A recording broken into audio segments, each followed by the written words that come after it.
जी, शहर कायद के अंदर बढ़ती हुई डकैती की वारदातों के पेश नज़र इस वक्त देखा जाए तो आईजी सिंध मुश्ताक महर की जानब से इकदाम जो किए गए, इसमें पुलिस की तमाम तर वसाइल को बरूए कार लाते हुए वो तमाम तर इकदाम भी किए गए हैं कि कराची के अंदर स्ट्रीट क्राइम को कंट्रोल किया जाए। इस हवाले से जितने भी मफरूर मुलजमान हैं उनकी गिरफ्तारियों के अहकाम भी दिए गए हैं, CRO से उनके तमाम तर रिकॉर्ड को चेक किया जा रहा है। लेकिन कराची के शहरियों के लिए जो एक हिफाजती इकदाम के तहत अब असला लाइसेंस की जो इजरा का अमल है वो भी जारी है। इसके लिए क्या क्या चीज़ें ज़रूरी हैं, अगर एक आम शहरी अपनी हिफाजत के लिए असला रखना चाहता है, उसके लिए लाइसेंस बनाने के लिए किन किन चीज़ों की जो ज़रूरत है और क्या क्या उसकी रिक्वायरमेंट्स है, ये वो तमाम तर बातें जो आज हम असला शॉप पर इस वक्त बल्दिया टाउन के इलाके में ज़ुबैर अरब की शॉप पर मौजूद हैं, जो कि असला लाइसेंस बनाने में शहरियों की मावनत भी करते हैं और उन्हें अच्छे से अच्छा असला बाकायदा तौर पर उन्हें फराहम भी करते हैं। इस हवाले से हम जानेंगे वो तमाम तर कानूनी इकदाम जिनके तहत इस वक्त सिंध गवर्नमेंट के क्या है रूल्स हैं और वफाक के क्या रूल्स हैं, चूँकि इनके पास तो तमाम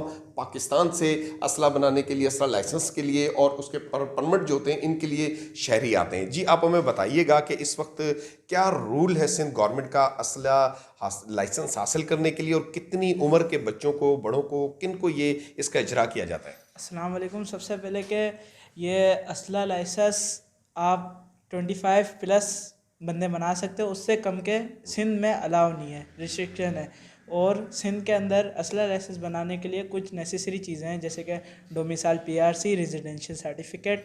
अच्छा, उनके ऊपर नो FIR होनी चाहिए, नो उनका क्रिमिनल रिकॉर्ड होना चाहिए। उनका क्रिमिनल रिकॉर्ड अगर कुछ भी होगा तो वो उनका लाइसेंस सिंध गवर्नमेंट इशू नहीं करेगी। ये उनका बहुत अच्छा इकदाम है कि कोई यानी भी कि किसी भी किस्म का जो असले के लाइसेंस की दरख्वास्त देना चाह रहा है उस पर कोई क्रिमिनल रिकॉर्ड ना हो, कोई FIR का इंदराज उन पर नहीं होना चाहिए क्रिमिनल, और उसके साथ उनका डोमिसाइल PRC होना चाहिए सिंध का, और उस पर एड्रेस भी, यानी कि दोनों सिंध एड्रेस का मकामी होने चाहिए। सिंध सिंध सूबा सिंध के दोनों एड्रेस NIC पे होने चाहिए, तभी उनका असला लाइसेंस के लिए रिक्वेस्ट उनकी सिंध गवर्नमेंट ग्रांट करेगी, वरना वो लाइसेंस नहीं बनेगा, उनका खारिज हो जाएगा लाइसेंस। उनके लिए डबल एड्रेस अलाउ नहीं है, नो FIR अलाउ नहीं है, डोमिसाइल PRC नेसेसरी है। ये चीज़ें जो सिंध के असला लाइसेंस के लिए ज़रूरी है, और ये 25 साल से बड़ों का बनता है, उससे कम का नहीं बनता ये और लाइसेंस। दीगर सूबों के अंदर उम्र की जो उसमें कोई रायत है? हाँ, कुछ सूबों के अंदर जैसे बलूचिस्तान साइड उनका 18 प्लस में बनता है, और कहीं पे पेशावर की साइड 20 प्लस के अंदर भी बनता है लाइसेंस। उनका अलग अलग तो लाइसेंस के इस हिसाब वक्त से। लाइसेंस जो हासिल करने वाले लोग हैं उनमें तरबियत के मेयार को कैसे देखा जाएगा, क्योंकि गन चलाना जानते हैं, वेपन का इस्तेमाल भी जानते हैं कि नहीं, या उन्हें बाकायदा प्रैक्टिस भी कराई जाती है, या उनको किस तरीके, इस पर क्या आप पूछते हैं उनसे? ये ऐसा एजेस तो कुछ नहीं है, कि बस उनसे ये पूछा जाता है कि आप किस पर्पस के लिए असला ले रहे हैं, as a businessman, as a मतलब शौक के लिए, क्योंकि आजकल कराची के अंदर बहुत सारी शूटिंग रेंज है, बहुत से लोग शूटिंग रेंज पे जाके अपना शौक भी पूरा करते हैं, बहुत से लोग अपने कारोबार के लिए भी असला लेते हैं। तो इसलिए ऐसे कोई नेसेसरी चीज़ नहीं है जो आपसे ज़रूरी पूछे। ये एक बहुत अहम बात है शहरियों के लिए और सिंध गवर्नमेंट के लिए भी, कि जो लोग असला लाइसेंस तो उसका इजरा उसके लिए दरख्वास्त दे देते हैं, लेकिन उनके लिए बाकायदा तौर पर उनकी तरबियत का इंतजाम, जिस तरह ड्राइविंग लाइसेंस है उसके लिए लाइसेंस ब्रांच के अंदर पूरी बाकायदा एक क्लास ली जाती है जिसमें उसके बारे में आगाही कराई जाती है, प्रैक्टिस करवाई जाती है। इस तरह का अमल भी सिंध के अंदर भी ज़रूरी है कि असला लेने वाले एक आम शहरी होता है, वो असले से ना आशना, ज़्यादातर शहरी ऐसे सादा लोग होते हैं, उनके लिए बाकायदा कोई रिफ्रेशर कोर्स या इस तरह की चीज़ भी लाजिम ज़रूर है। लेकिन आजकल ऐसी फायरिंग शूट्स के ऐसे पॉइंट्स हैं जहां पर तरबियत भी दी जा रही है, लेकिन असला लाइसेंस के लिए इस चीज़ का भी एक ज़रूरी होना चाहिए साथ, ताकि शहरी इससे आगाह रहें। अच्छा, इसके साथ असले की जो डिमांड है ज़्यादातर कौन सी होती है, और आपको किस किस ब्रांड का असला ये रहता है पाकिस्तानी जो पसंद करते हैं? पाकिस्तान ब्राज़ील का भी है, इटली का भी है, अमेरिकन गन्ने भी हैं।